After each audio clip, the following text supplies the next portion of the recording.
G'day legends, I hope that you are having a fantastic day and so far a fantastic week. Now I know for a lot of Australians this is the last day of your week heading into the Easter long weekend, and I hope that you have a fantastic time, and if you're travelling please stay safe on the roads. Every long weekend we have terrible accidents that could be avoided. Now legends, I see my oncologist later on this afternoon, so this video may be slightly shorter, but I'll update you tomorrow with what our plan actually is, because I don't really know at this point in time whether I'm continuing on with the chemotherapy, whether we're taking more of a break, whether we lower the dose but extend the time, whether we increase the dose and reduce the time. I don't know, but I'll keep you guys posted. I'll put it on the Telegram straight away, then I'll put it in the video tomorrow. But legends, enough about me. Of course, as always, we have a lot to go over. Of course, we need to look at the maps. We'll compare maps, and I do have multiple geolocations today showing where some movements are that are different to the maps, or maybe telling us a story about where things are moving. The US, they have softened their position, or at least it's being reported that they have softened their position on the minerals deal presented to Ukraine, of course wanting Ukraine to pay back some of the tens of billions of dollars that have been given to Ukraine under the administration before Trump. We need to talk about that. We need to talk about, well, this money was given, now it's saying that it was a loan. We need to talk about what pros come with this as far as tying Ukraine economically to America. What problems then can come, because could that exclude Ukraine from the EU? But could Russia then could it cause more deterrence because now Ukraine is tied to America? We're going to go through all of that. But where I want to start is with FABs, with the guided glide bombs on the front line that we see has been one of the primary reasons for a lot of movements over the past, say, 18 months. Now, when I say guided, that's somewhat correct and incorrect. It has a correction module. It's not guided like a air-to-air missile when it can turn on a dime. No, but it does have a correction module that we have seen has then increased massively the accuracy of these weapons. But what we do know is over the past, say, I want to go say 4 months, we have seen raised by Russian pages large problems with then electronic warfare jamming of these systems. So we're going to go over that because Fighter Bomber is reporting with footage that there is a new system aboard that is an improved correction module. More videos of arrivals of the updated UMPK or the Fab 500 with the new Cometa correction module. Here you can already see the detonation of an ammunition piled up by the Ukrainians in the dense urban development of Kherson. Check out the accuracy. Check out that all four are on target. I think the video with UMPK will be many times longer because there is something to show. So we may see a lot more of that. And let's have a look at this footage and what he is talking about.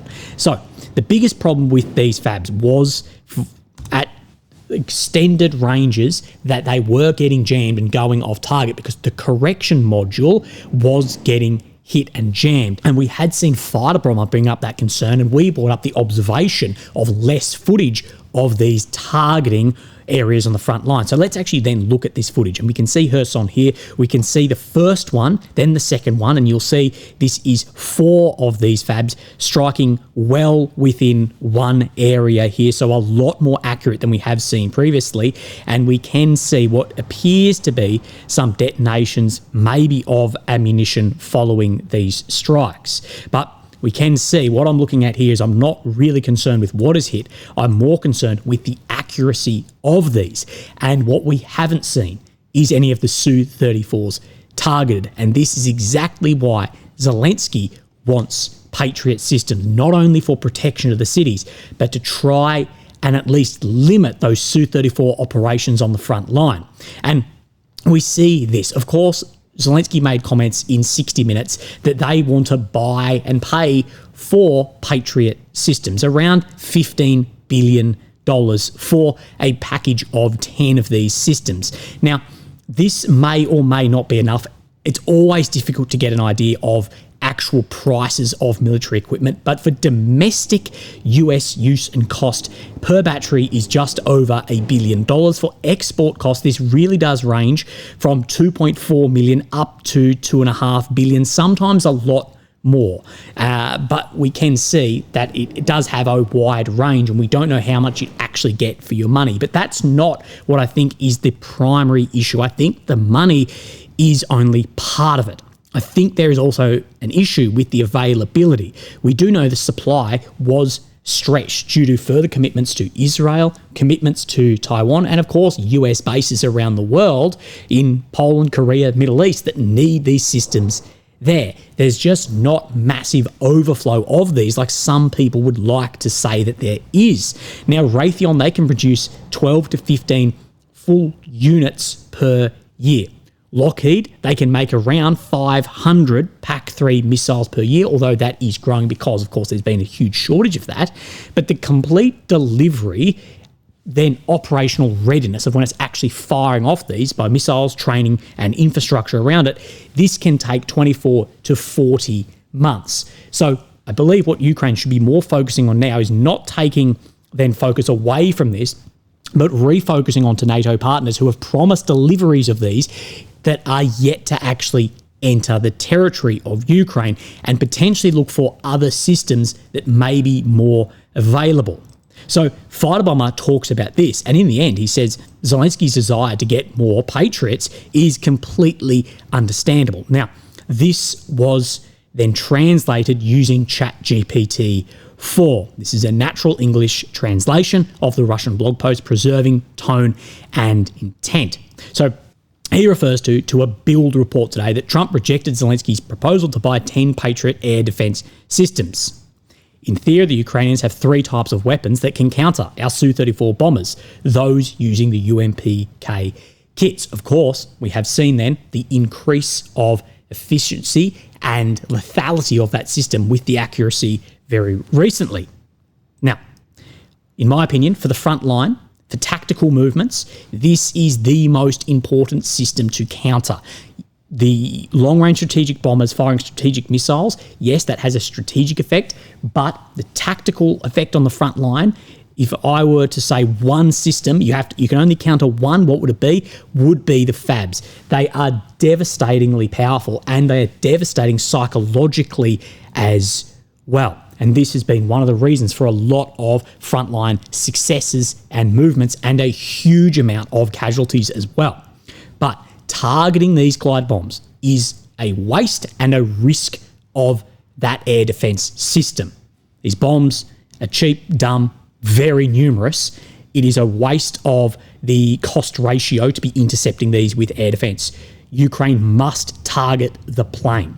The last confirmed Su-34 loss was on the 1st of November, which has been 168 days. There's been claims since then, but this is the last time I can find that Fighter Bomber has confirmed a loss. It's been a long time. And these are basically flying within their limits and safety at the moment. And that needs to change if Ukraine want to stabilise that front line, reduce casualties, and potentially go on offensive actions in areas. Now, there are 3 weapons that could counter these. First is the Soviet-era S-300 surface-to-air missiles. Despite their age, they can still reach a Su-34 on combat course. But here's the catch. Ukraine can't produce the missiles themselves. Other countries have already handed over or sold whatever S-300 missile stockpiles they had. So that's scratched off the list. Of course, we know these drop these bombs 30, 40 kilometres out, sometimes a lot further if it is powered, and turn around supersonic speed. You have a very short window to actually hit that aircraft in the air. Now, the countries that operate the S-300 are limited in their willingness to give them to Ukraine. The largest stockpiles outside of Ukraine, Belarus and Russia are China and Iran, and then really Vietnam. And given tensions in that area for Vietnam, I think will be very unlikely to give up weapon systems like this. Second is fighter aircraft. Ukraine's best long-range air-to-air missile is the AIM-120, which has a maximum range of 70 kilometers. Now, this does depend on the variant. That is the base original variant. If you have the AIM-120C, you're talking 20 to 135 kilometers, the D, 160 to 180. But again, any of these ranges, that is like your car's range for fuel economy. It's in the best possible conditions. Clear skies, certain altitude, all of this. That's technically enough if launched from 30 kilometers to ensure a hit. Now, he's taking this 70 kilometers because, of course, those Su-34s drop them, let's say 30 kilometers back, and then you can hit within range of that. You can also be further back, stand off. But that puts the Ukrainian jet well within range of our surface-to-air missiles and fighters. And we did see an F-16 then get shot down very recently, we believe by an S-400. And obviously, we'll do everything we can to prevent them from getting that close. Plus, they only have maybe a flight of working F-16s. There's not that many of them. And those are needed for bombing ground targets and intercepting Shaheeds. So for now, we'll scratch this option. But keep it in mind, and we haven't yet seen an F-16 engage a Su-34. At least we haven't seen it successfully do that. But you also need to consider something else which we have seen reportedly previously used, is the tandem operations of Su-34 bombers with Su-35 fighters armed with air-to-air missiles. Now, I haven't seen any footage of this, but it was reported, and it makes sense, that Su-34 bombers armed with FABs were flying with Su-35s with air-to-air missiles with their radars on, and if something were to start intercepting, the Su-34 would turn back and the Su-34 would try and intercept that with something like a air-to-air R-73 or 37 missile. Third option is the Patriot system. This one's fine in terms of range. There have been sorties where the Ukrainians freely fired 3 to 4 Patriot missiles per Russian aircraft. That recall both parts of suck your legs, by the way. That's a normal expenditure for such high-value targets. For example, in the most recent F-16 kill, this happened on the 3rd missile. So he's saying that it is commonplace on both sides of here to be firing multiple missiles per aircraft due to how high value these are. Right now, though, Ukraine is facing a shortage of both the Patriot systems and their missiles. And they are not just needed for hitting the UMPK Su-34 carriers. They are also needed for intercepting ballistic missiles, which, unlike UMPKs, can reach anywhere in Ukraine. So you even have to have them at Lviv or Kiev, areas well outside the range of UMPKs. So Zelensky's desire to get more is completely understandable, and saying we completely understand why Zelensky wants more Patriots. Realistically, that is the system you need to be intercepting these bomb trucks. And this is completely correct. Ukraine does not have enough of these Patriots, not only to protect its cities, but let alone move them into frontline areas to try and counter these aircraft. Now, we did see some Patriots move into Sumy when Ukraine crossed into Kursk. This, as expected in war, followed with losses of systems as well.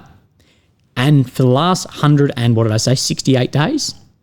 168 days, we have seen a lack of Su-34 kills, as well as a lack of Patriot kills, at least confirmed at all. That does suggest that these are in the cities and not operating on the front lines.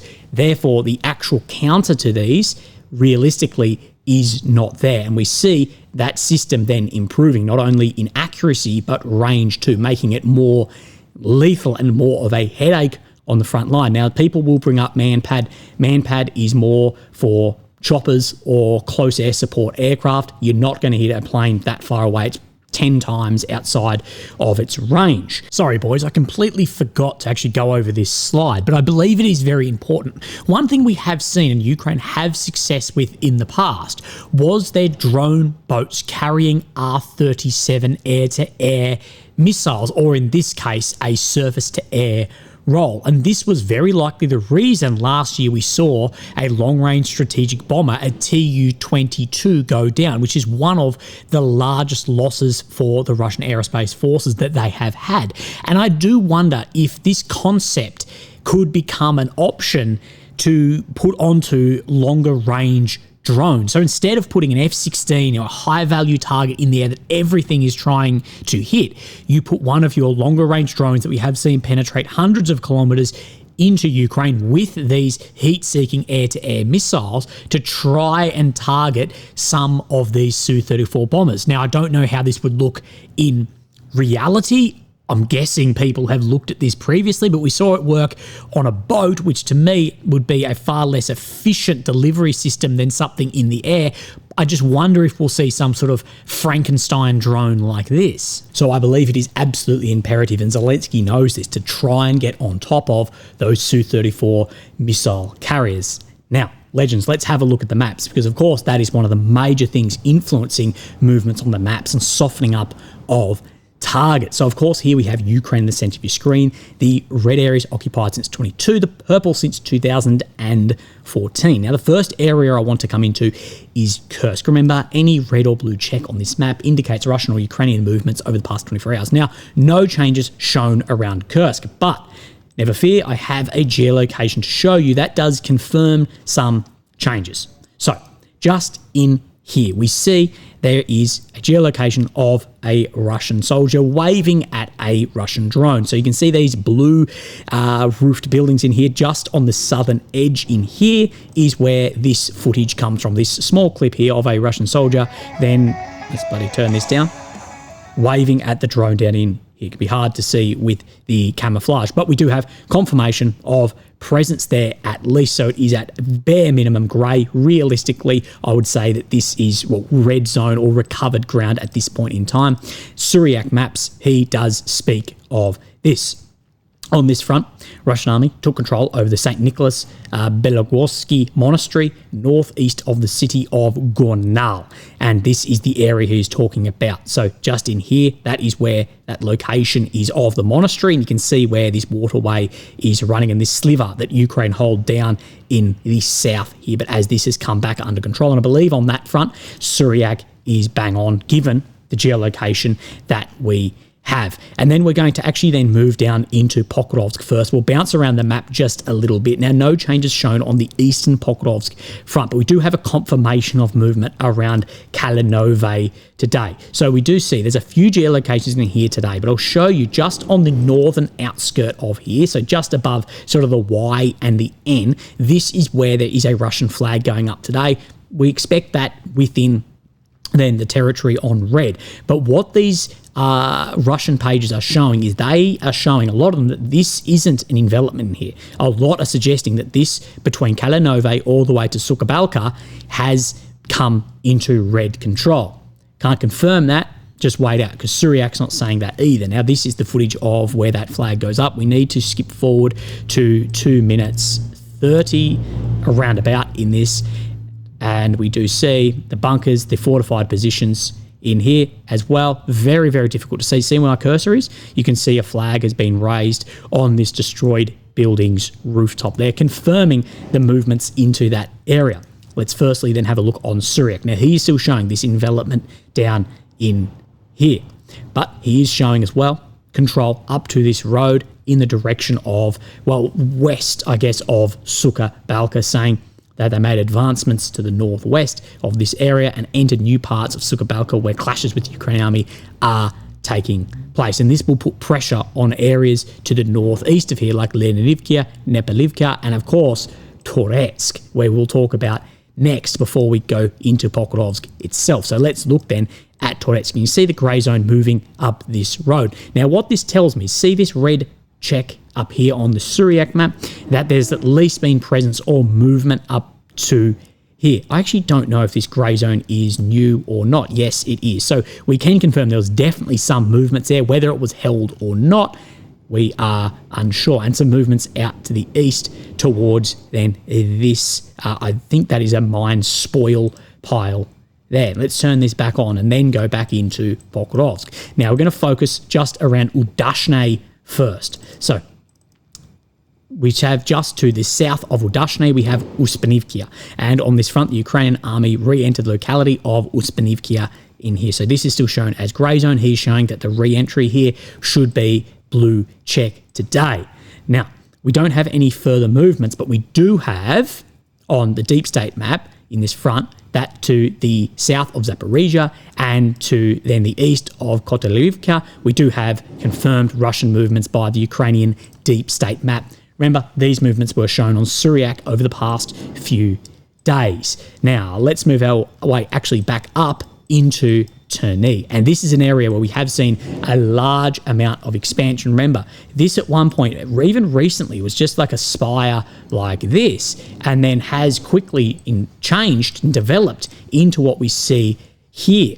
And we have seen then further movements day after day, and Syriac maps is suggesting that there is more movements today. So the easiest way to do this is line up where this corner is, where my cursor is, up this road, then along the base of Novo-Mykolivka in here as well. So P's basically suggesting all the way from this town straight to the south towards where the Makivka front is, has come under Russian control. This paddock in here, my cursor, is this paddock in here. So he's saying there is a significant advancement there, and also advancements on the southern side of Novi. Coming under control are some of the warehouses here, according to Syriac maps at least. But wait out on that. I think this front here, this is very relevant, not just exclusively this front. I think it's very relevant for north of here. What we know is because the Russians came from Pishani and reached Senkove, that we have seen areas approximately in here move faster because any of the supply has to go around like this. It takes a much longer journey than across here, or where the Oskil is much more narrow towards that Pishane front line. And I believe the Russians, as far as large movements, are trying to push further out here to put more pressure on the supplies running up in here, even just to get a strategic cut off in some way. Remember, your fiber optics, they're operating with, say, 10 Ks of range. So if they can move this further up into here, you'll be able to have control of these drones all the way across to supply routes up into the north. So they'll probably need to make another 10 kilometers, which is a long way, but from where we saw the position only a few weeks back, it's about 8.5 kilometers. So if they can make that, then again, they could have a lot more control all the way to the Oskil of any supplies going up into this front. And if that was successful, you'd see then a strategic envelopment of this area. Say it looked like this. And if I can then measure here, that let's say it looks like this, to the nearest point is, say, there. Let's say that is the max range of your drones operating. It's going to become far more costly to supply in this way. And you may see a tactical strategic withdrawal of this whole front line. That is much larger than we're seeing at the moment, but I believe that is why the commanders are pushing here and not further up to the north as well. Now, we are done with the maps for now, and I can't find my folder. Now, what we have seen is the US, Ukraine and Russia. There's a lot of politics coming out every day, and it's actually very, very hard to get a grasp on exactly what is happening here. We see then the Trump administration today, they've extended for 12 months the regulation of the anchorage and movement of Russian-affiliated vessels to United States ports.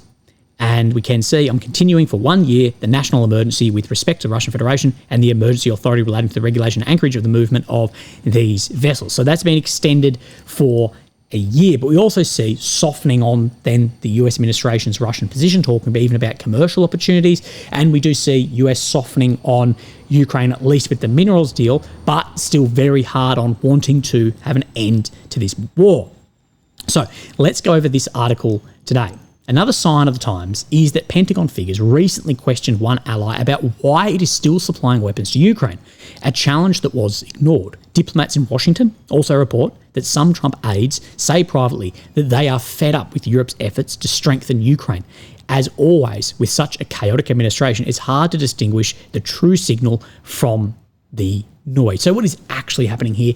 Very difficult to know. But what they're suggesting is that the US is saying to some European partners, you are extending the war.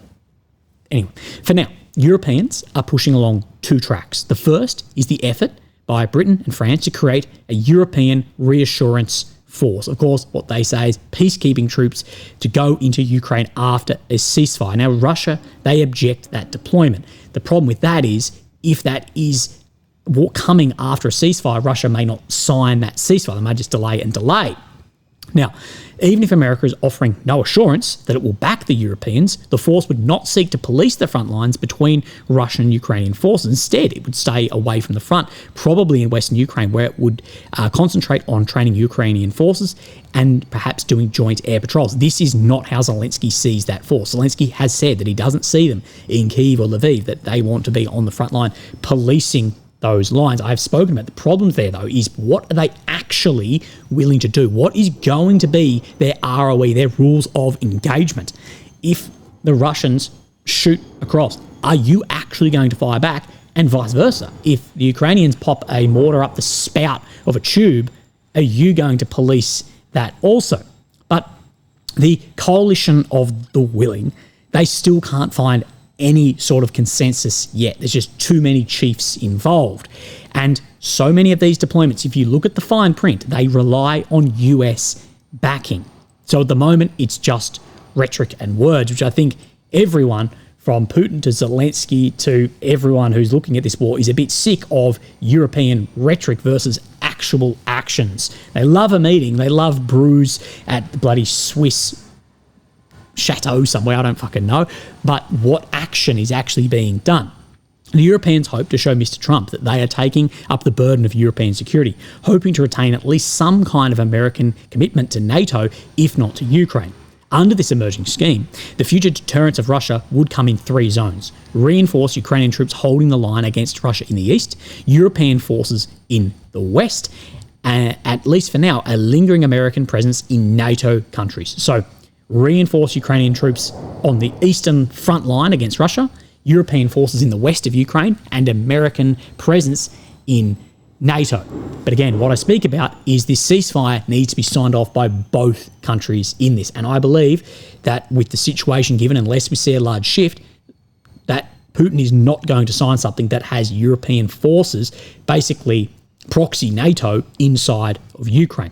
But the creation of such a force depends on the ever-elusive ceasefire. Steve Witkoff has said that the quickest way to securing one would be to let Russia take the 4 Ukrainian provinces, which it claims, including territory it has failed to conquer.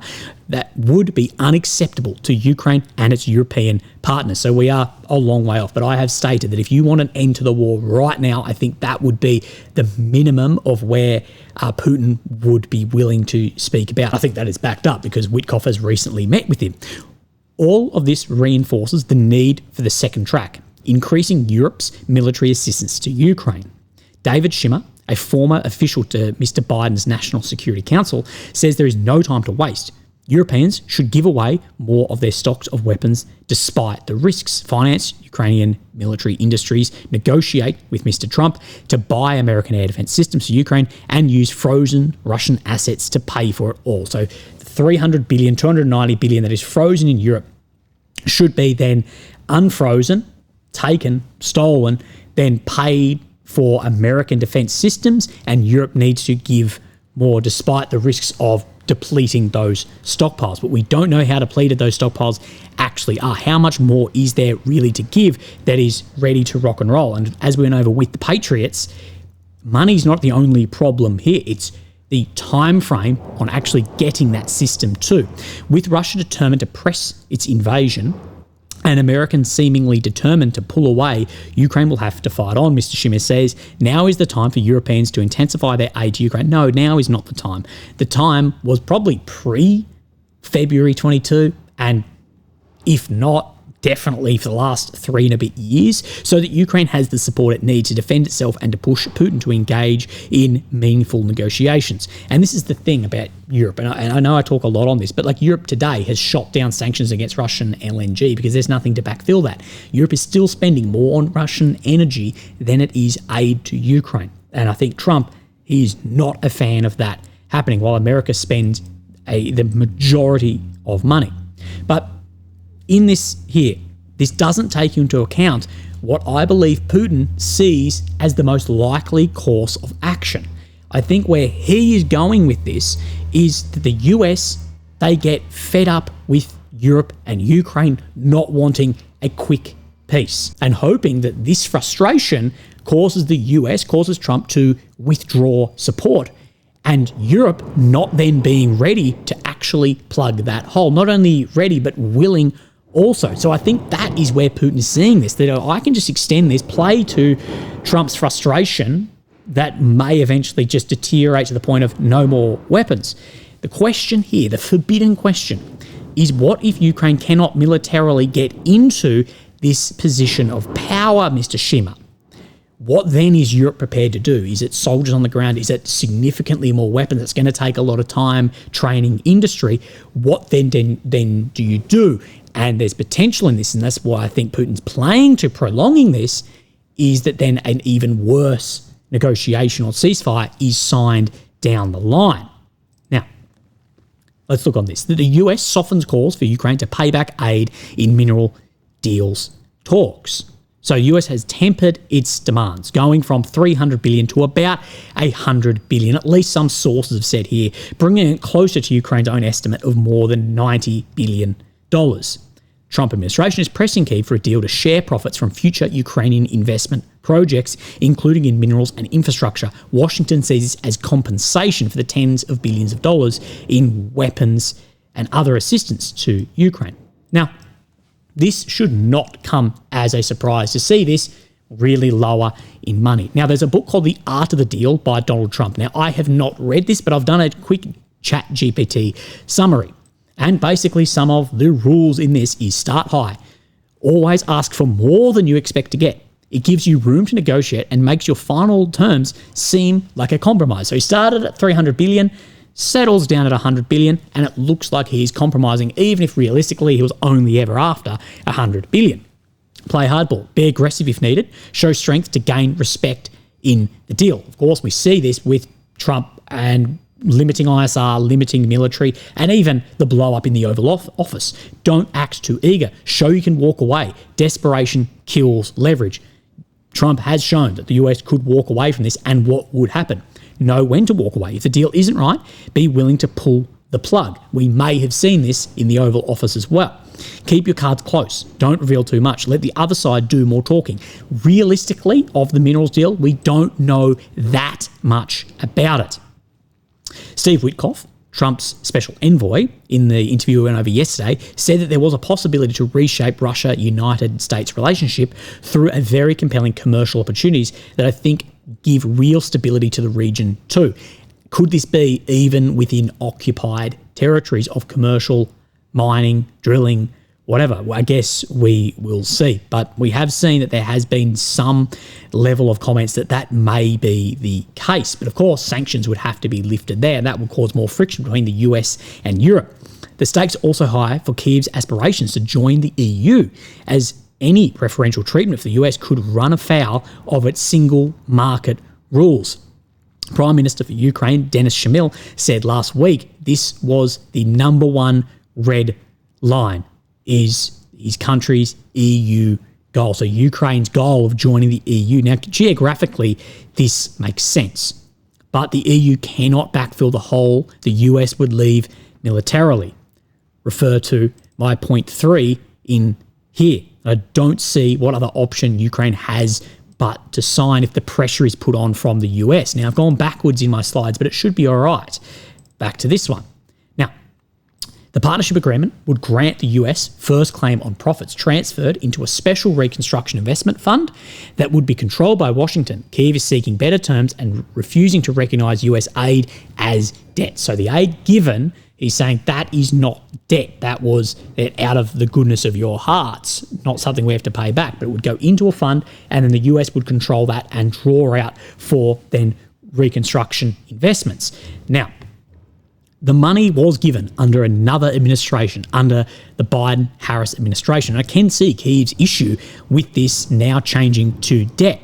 Although I have suspicion that the first contractors hired for this, because it's Washington-controlled, will not be Ukrainian, they won't be European, they will be the US. If Ukraine needs mines cleared, they need something rebuilt, they need a new bridge, it's going to be US contractors. That's how they're going to get this money. That is going to go into a fund and then supply US businesses with then work in Ukraine. This does, importantly, also tie Ukraine to America in a long-term economic partnership. So this is one of the pros of this. Of course, this does reduce Ukraine's sovereign independence, which is at the end of the day what this war is all about. But it does tie the most powerful country economically and militarily to yours. And we know the lengths the United States will go to in order to protect its financial investments. This gives, of course, deterrence from Russia for another invasion, because if you're coming in and it's US financial interests, economic interests there, well, the US would be far more inclined to give more support. And went over this, but I don't see what other option Ukraine has but to sign, because the EU cannot backfill this. The US has too much power over Kyiv in this war. The majority of then military hard equipment, the majority of soft assets and ISR, even down to paying salaries. And of course, not wanting the US to really have more deals with Russia that, of course, they can then further aid their war or rebuild there too. They have so much power here. And to be honest, even if Trump continued with that $300 billion figure, I think eventually and regrettably, Ukraine would have no other deal but to sign that. We witnessed what 24 hours of even threats for reduced ISR or maybe cuts of ISR looked like as well. So you can call it coercion, you can call it leverage, you can call it whatever you would like, but you cannot deny the US has huge leverage over Ukraine in this. There's also some pros to doing this, to tying your economies, but that will continue far beyond the end of this war. And I can see why Ukraine is stepping into this very, very concerned as well. Legends, I hope that you're having a fantastic day, and I'll speak to you tomorrow. Thank you.